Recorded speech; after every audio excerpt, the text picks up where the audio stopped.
Можно ли пройти демо VR только за одного героя? Конечно, можно. Правда, насколько же это будет сложно? Ой, ай, ай. Достаточно сложно. По-приветуйски, с вами Лалифунский. Вы, возможно, хотите посмотреть прохождение челленджа, но давайте для начала разберемся, что такое демо и с чем его едят. Demo — это VR, ну или если нету шлема, то мониторная пошаговая роуглайк игра с классами, похожая на старые настольные D&D. Вы спускаетесь в рандомно сгенерированное подземелье со своими 3 напарниками максимум. Ну, или если вы один, то можете управлять всеми 4 героями сразу. Ваша задача первая — найти моба с ключом. Второе — вежливо попросить ключ. Третье — найти выход. Четвертое — убить всех мобов. И пятое — сбежать на следующий уровень подземелья. Всего подземелья 3 этажа. 2 обычных и 1 уровень с боссом. На обычных этажах разбросаны сундуки с картами и целительные фонтаны, которые хилят всю команду. Кстати, насчет карт. Вы можете использовать их во время своего хода. А всего у каждого героя из вашей пати и даже у моба есть 2 хода на свои действия. За эти 2 хода вы можете ходить, бить врагов или использовать карты. При атакующих действиях вы всегда бросаете шестигранную кость. Если выпадает меч, то вы атакуете, и все хорошо.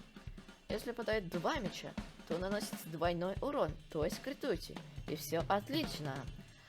А если выпадает череп, то вы промахиваетесь, и все плохо.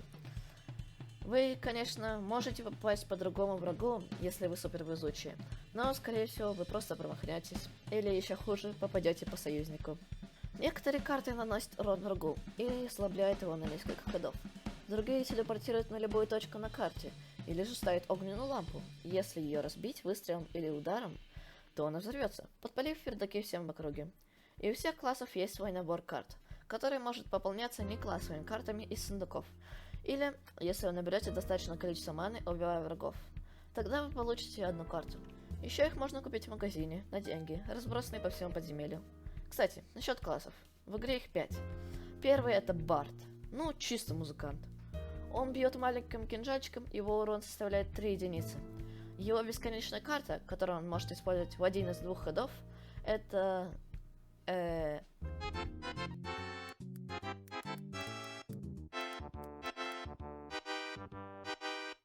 Courage Shanty. Использовав карту на тиммейта, вы можете усилить его на несколько ходов.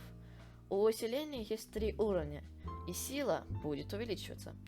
Вторая, не бесконечная, а вполне себе одноразовая карта, это призыв вихря, который будет наносить врагам урон. Последняя одноразовая карта у Барда — это песня восстановления. Она лечит союзников в радиусе 3 на 3. Ну и зелье здоровья, куда же без хилки. Следующий герой — это Гвардиан, то есть защитница. Ну это настоящий танк. Потому что кроме стандартных 10 единиц здоровья и урона 3 поинта, у нее еще есть 5 единиц брони, и она может чинить броню полностью, в любой свой ход. Это и является ее бесконечной картой. Не бесконечными картами является смертельный вихрь, наносящий 5 урона и кидание пирсинга, ох уж эти женщины, которые наносят урон всем на линии броска. Следующий класс — это охотник, лучник, боец дальнего боя. Ведь он в любой свой ход может выстрелить стрелой, наносящей 3 урона. Или ударить стрелой в ближнем бою и нанести тоже 3 урона. Также у него есть... Смерть с небес! И ядовитая стрела, которая будет наносить урон еще 3 хода, если, конечно, у врага нету иммунитета к яду. Предпоследний класс — это маг. Сумасшедший дед Балахони, если проще. Ее бесконечная карта — это зап. Им можно оглушить врага на 1 ход. Правда, некоторые враги имеют иммунитет к электричеству, например, боссы. Другая карта, к сожалению, не бесконечная, это Fireball. Она наносит 10 урона по области, или 20, если выпал крит. Еще одна не бесконечная карта — это Заморозка. Враги в области 3 на 3 получают урон и не смогут 1 раз сделать ход. Но, понятное дело, некоторые имеют иммунитет к холоду. Ну и последний герой. Вишенка на торте. Гринд в Геншине. Термит в атаке. Ассасин! Это самый многодамажащий персонаж в игре. Он наносит 3 урона. Не впечатляет? Но это только в лицо. Если он будет бить в спину, то добавится 2 дамага. Его нелимитированная карта с дизайном от Lazy Square... Ладно, шучу. Его бесконечная карта — это Сник. Он может становиться невидим на целых 3 хода. Это же невообразимо имбово. Еще у него есть Блинк. Он может телепортироваться туда, куда смотрит, и ударить врага на 7 урона. А если выпадет крит, то на все 14. А еще 2 прибавится, если бить в спину. Еще у него есть ядовитое зелье, покрывающее область. Именно из-за этих способностей, особенно из-за невидимости, я выбрал этого персонажа для того, чтобы пройти челлендж. Раз я уже начал говорить об челлендже, то давайте начнем проходить. Для начала я решил найти людей, которые проходили этот челлендж. И знаете, что я нашел? Ничего. Буквально. Никаких челленджей. Это досадно, ведь игра реально интересна как для одного, так и для пати людей.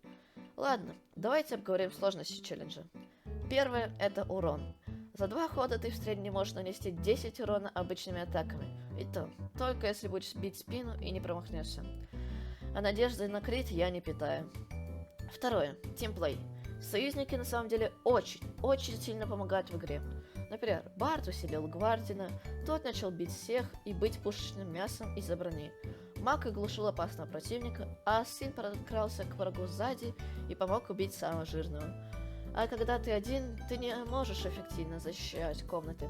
Именно поэтому приходится бегать в невидимости и искать моба с ключом, а затем убивать его хитростью или просто не боясь потерять хп. Третье. Если умрешь, проиграешь. Ты один, если тебя повалит на пол, то тебя спасать будет некому. Сложности обсудили, теперь перейдем к тактике. Как я уже и говорил, мы берем ассасина. На всех приключениях, кроме уровней с боссом, про них мы поговорим попозже. Будем использовать невидимость и пробегать всех врагов. Как вы помните, она дается аж на 3 хода, но дело в том, что в тот ход, когда невидимость закончится, я не могу ее активировать. То есть придется прятаться в какой-то комнате. И ждать, надеяться. Так, надеюсь, никто не появится. Фак! Фак! Оу, шит!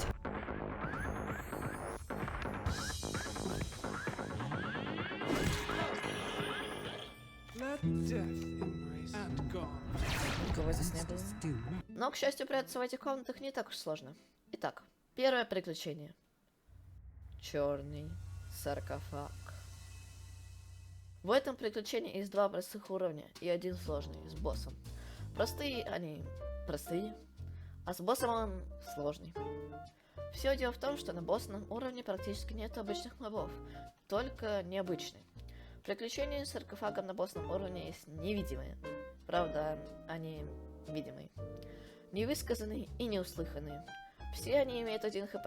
Невысказанные не могут атаковать, но они умеют использовать баниш. Правда, я не знаю, что это делает.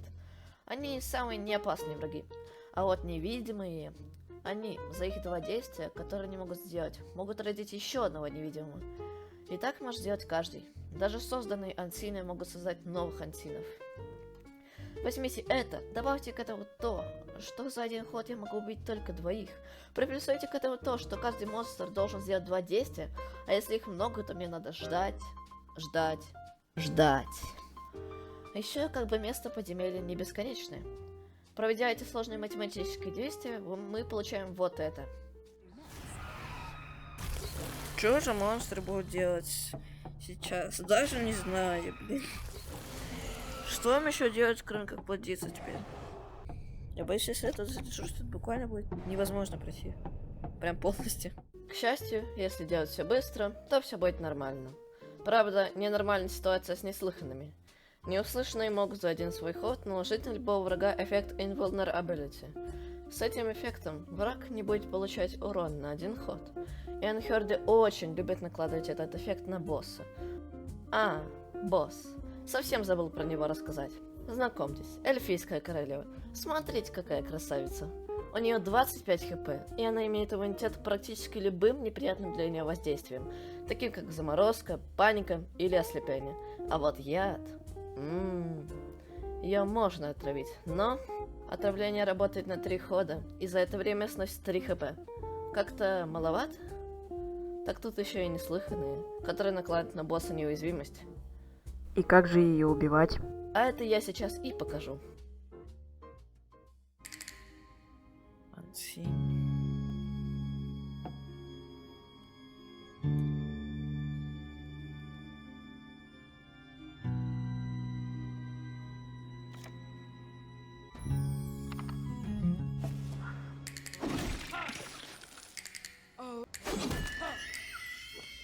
We do this.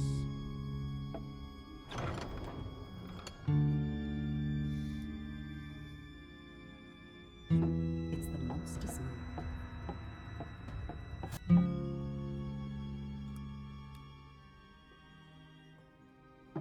Cool. Later, which means monster. Давай A сюда. gift for you. Breathe deeply.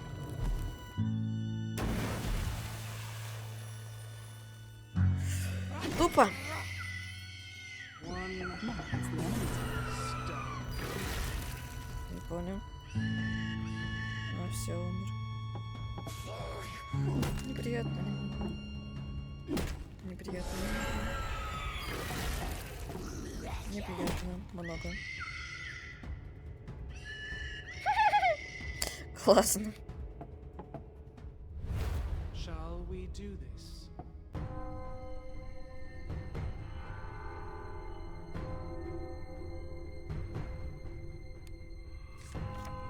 I Cool. have Later, which means monster.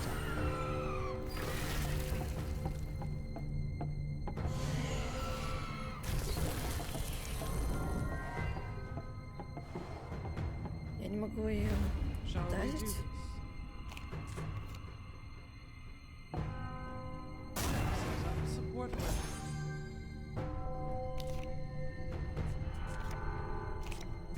Так, если сейчас у меня пропадет сник, то будет плохо максимально. Сник не пропал. Один мой дэмэдж. Правда, я не нравится.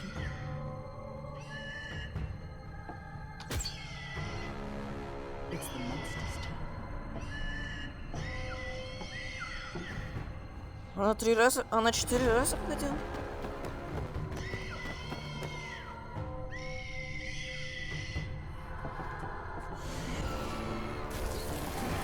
Скотины. Я молодец. A sweet kiss. A gift for you. Breathe deeply.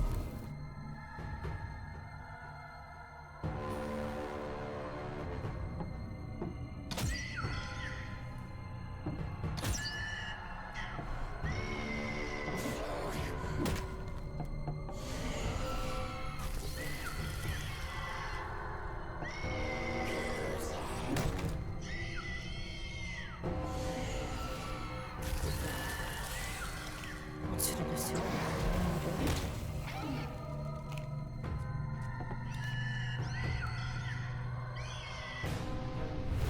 Shall we do this? Now What's the next? Берсерк.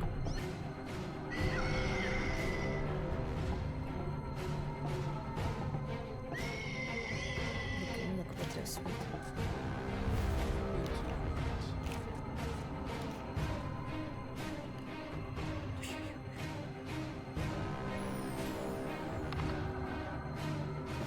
into the night. I've come Slain Хилка! Хилка! freeing Я убил the ее! crystal key from his grasp. Я убил! Я убил! The key seeks the lock for which it was made.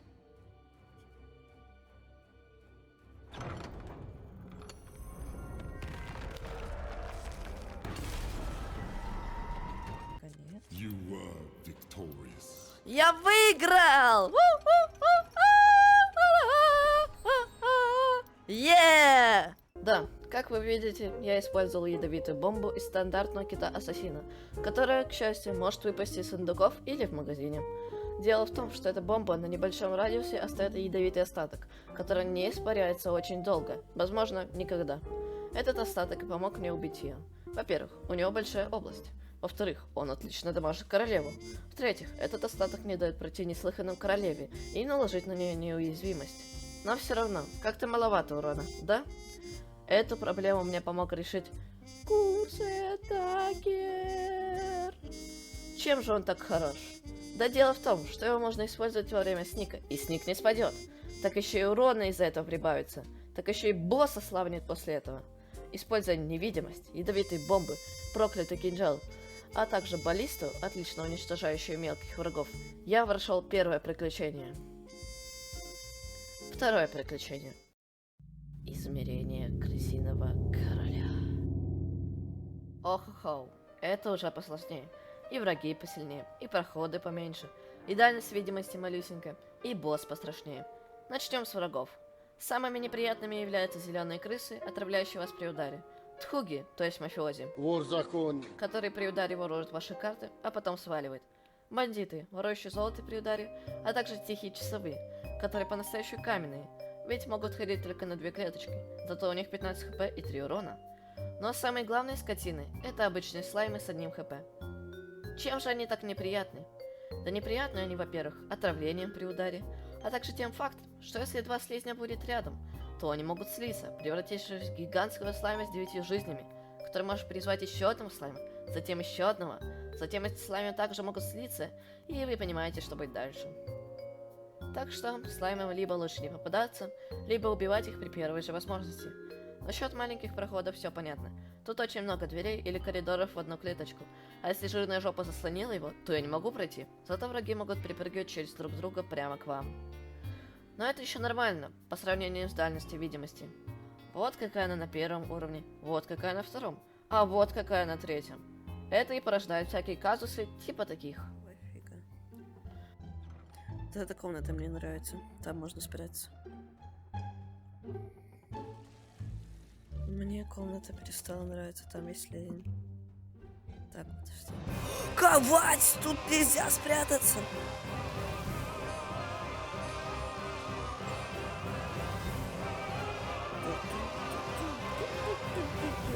Нет, он меня схватил. Ой, как неприятно.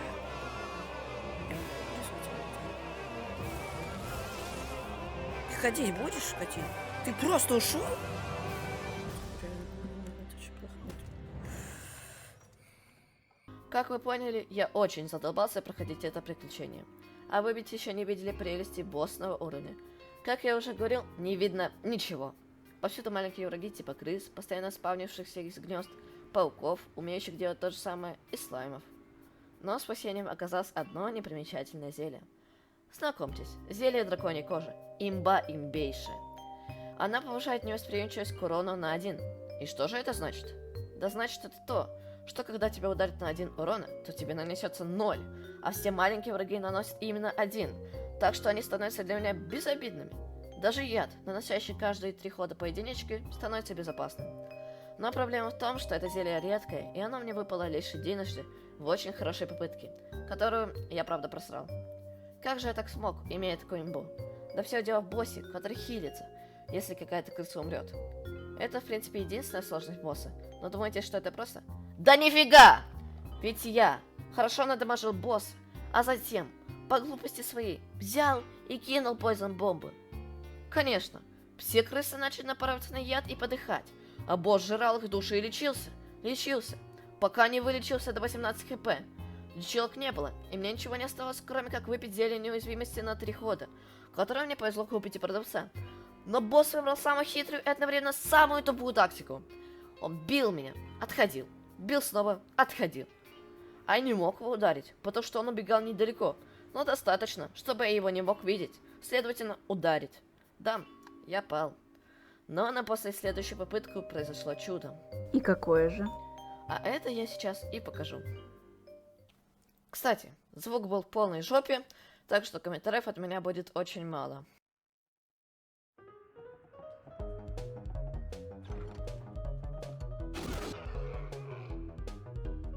Monster.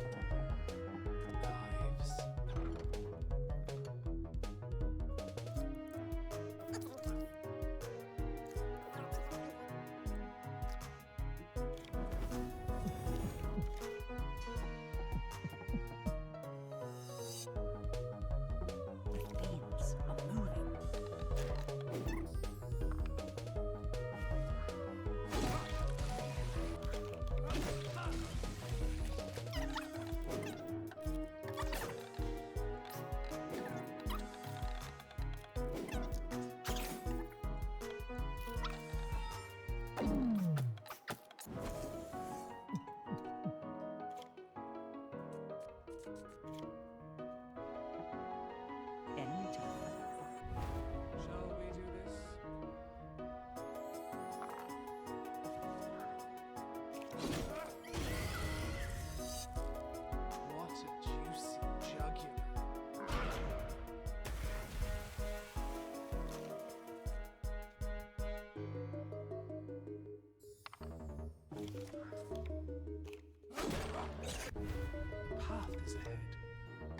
Monster. The path is ahead.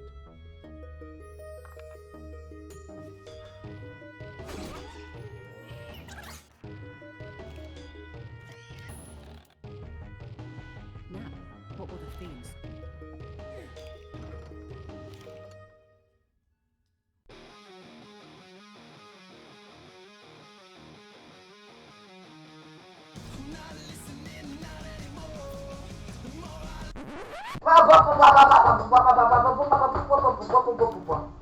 Почему тут так много противника?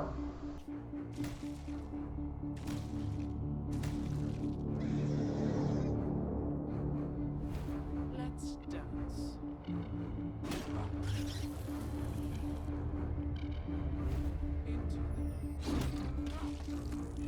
Was a juicy journey.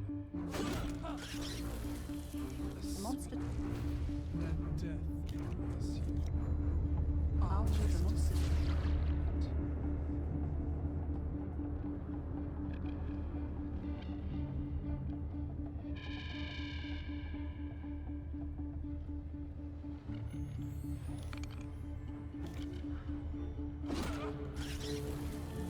Let death embrace It you. is the enemy's turn. I ready knives. The fiends are weak.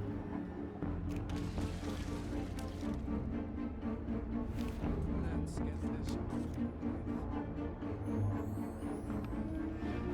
See?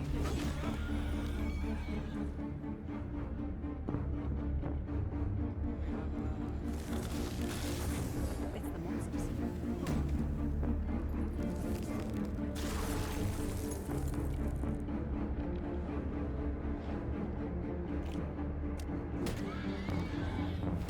Into the light. The monsters.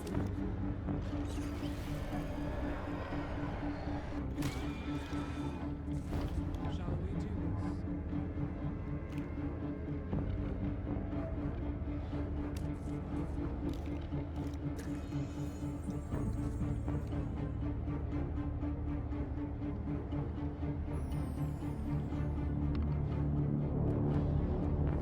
Да!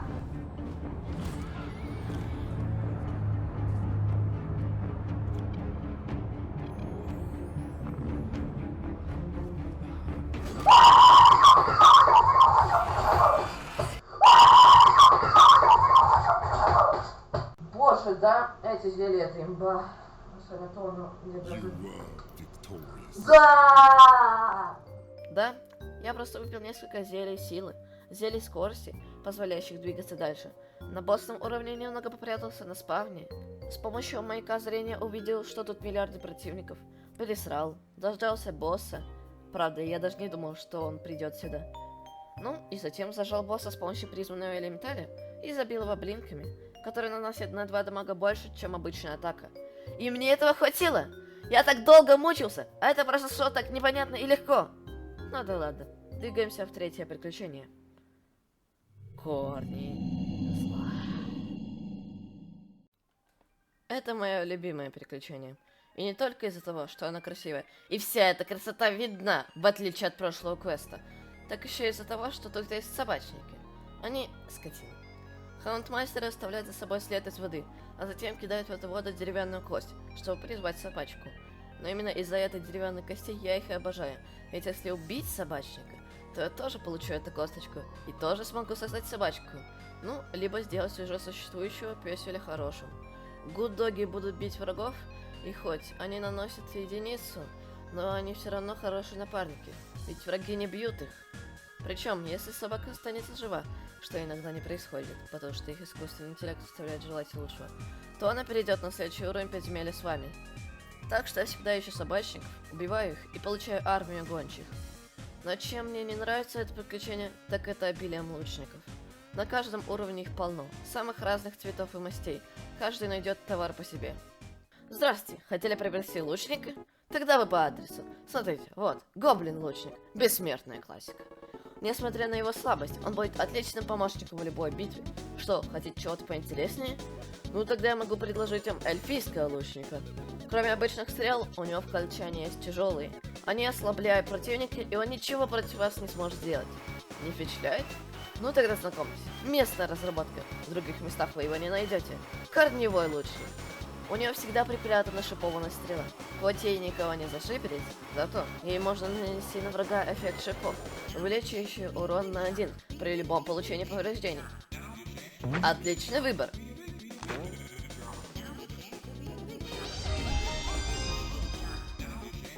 Приходите к нам еще. Наш магазин работорговли. А про босса я расскажу вам стихом. Вырастила корни зла, кусочки пазла собрала, врагов везде понакидала, героям лица поломала, друидам приручила псов, а у люка открыла засов, чтоб люди к ним сюда пришли, чтоб им головы снесли. В общем, такие вот дела сделала королева зла, а я решил, что я силен, что достаточно закален, что готов идти один. Нету, как я, таких дубин. Повалили меня сразу, не победил я, ни разу. Но я настойчив и не сдался, под вражьим гнетом не сломался. Выстоял и победил, и королеву я убил. И вот, казалось бы, победа. Но кто же это? А это лорд Корней Корнеевич. Хоть и у него и 19 хп, его так просто не убить. Кроме того, что он может откинуть вас корнями, так он еще и больше гвардиан, чем сам гвардиан. Он может поглотить любой одиночный удар с помощью своей брони, которую лорд может выставить в любой ход. Это очень выбешивающая способность. С этим помогли бы собачки, если бы они выжили. И как же ты прошел? А это я сейчас и покажу. DeMayo.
Let death embrace you.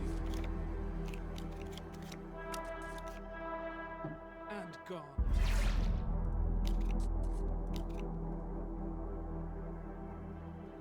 Humor. Let's see what the monsters do.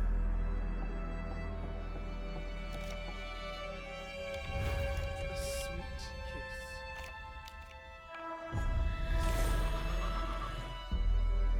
See you there.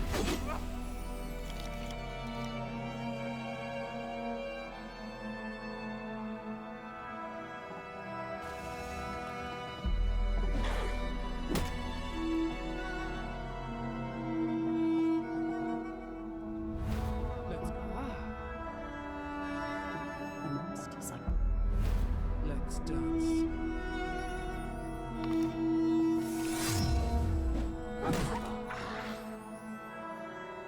Let death embrace you. the monsters run.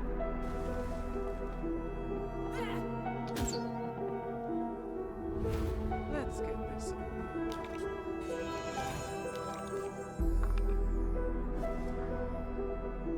Well then, All right, the monsters run. let's get this over with.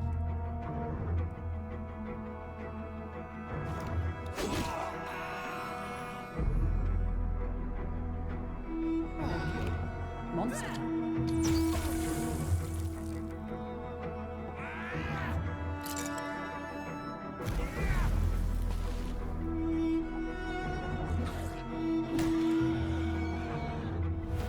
Let's get this over with. Okay,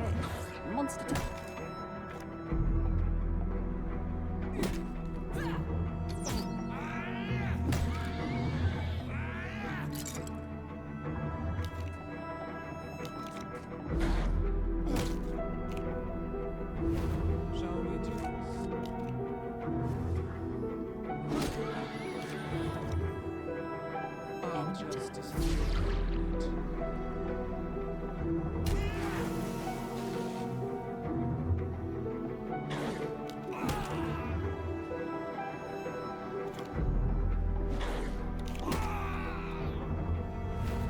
go.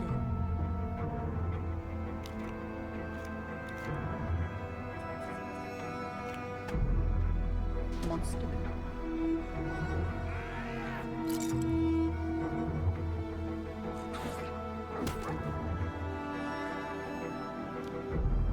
Monster time.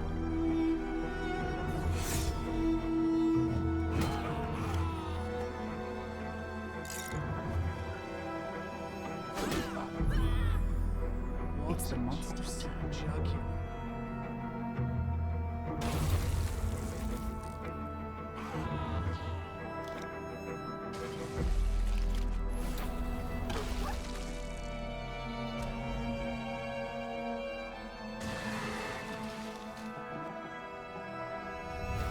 Into the night.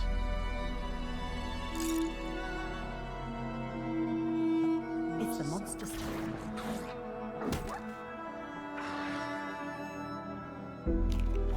Курс сзади. Рубись, вот.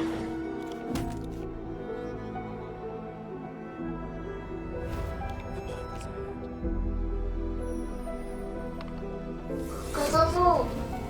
Никак не забила. Это победка! Это победка! Это победка! Ключик! Это победка! Это победка! Это победка! Беска! Вообще без ничего! You are Victorious!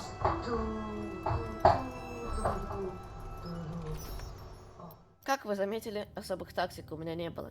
Зато было зелье неуязвимости, курсы даггеры, блинки и зелье, увеличивающее максимальное хп. В конце немного не хватило урона из-за этой чертовой брони, и пришлось бегать, пока не попался еще один проклятый кинжал. Мне повезло и выпал крит, но и без него я бы убил Рутлорда. Ух, наконец-то я прошел все приключения и закончил это видео. Ну, а если вам понравилось видео, поставьте... Стоп.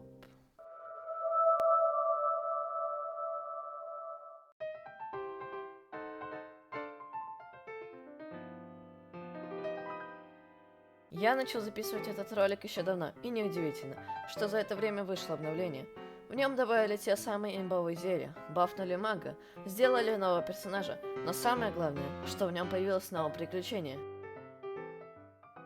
Это очень необычное приключение, начиная с нового эффекта, который накладывают все, кому не лень, и заканчивая боссом. Именно здесь можно найти торговца, и не простого, а берущего карты. К сожалению, я ни разу не находил нужную ему карту, но это интересное нововведение, как коррупшн на полу. Очень неприятная зараза, постоянно растет, и если наступишь, то получишь бобо, а также новый эффект – ярость порчи. Ты ходишь всего один ход, также бьешь своих, но, как вы понимаете, бить мне некого, кроме дружелюбных элементалей, поэтому мы это отметаем. Также мне хотелось бы еще отметить скорпионов, ведь я их ненавижу. Самое главное, они ковать отравляют вас при ударе. Да, как оригинально. Так они еще непонятным мне образом могут блокировать атаки. А если они надамаженные, то уползают, взрываются в песок и хилятся. Кроме них в песке могут быть деньги, но это всегда риск.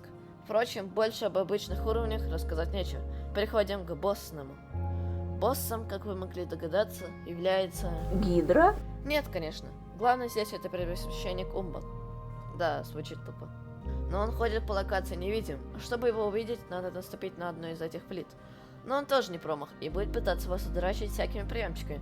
Но если нормально за ним следить, то все будет нормально. Но Гидра, хоть и не босс, но тоже будет вам мешать, плюя вас, нанося урон и накладывая Corruption Rage. Но босс каким-то образом оказался легче всех, как, впрочем, и это приключение. Ведь я потратил всего 3 попытки. Конечно, я уже знал определенные тактики с прошлых приключений, и мне повезло заполучить зелье неуязвимости, но всего 3 попытки. А сколько, спросите вы, я потратил на остальные приключения? Не знаю, не считал. Всем пока. Ладно, шутка. Я потратил 7 попыток и 2,7 часа на первые, 19 попыток и 6,1 час на тупую крысу, 13 попыток и 4,5 часов на третье, а также час и 3 минуты на последнее.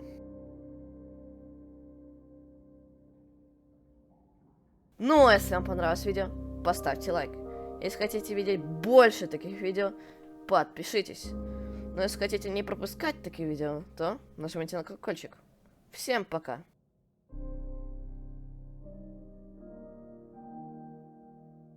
Вонзился клинок прямо в сердце, я отобрал чью-то жизнь. Доспех не помог, от тебя не спастись. И не важно, кто он, генерал Купер, простолюдин. Расправишься с ним.